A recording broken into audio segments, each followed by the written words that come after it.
আজকে ভাবলাম ভেটকি মাছ এনেছে, একটু পাতুরি করব। তা কলা পাতা নেই, লাউ পাতা ছিল, লাউ পাতা দিয়ে ভেটকি মাছের পাতুরি করলাম।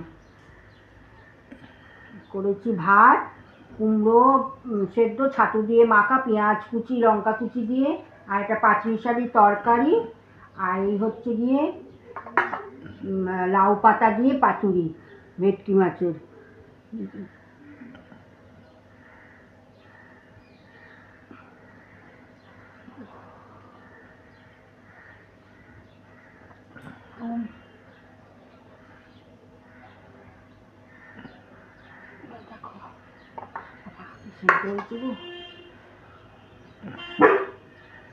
লঙ্কাটা উল্টে গেছে, লঙ্কাটা দিয়েছি যে সেটা উল্টে গেছে। ভালো লাগলে একটা লাইক করে দিও, কমেন্টে জানিও কেমন হয়েছে, আর সাবস্ক্রাইব করে দিও। টাটা।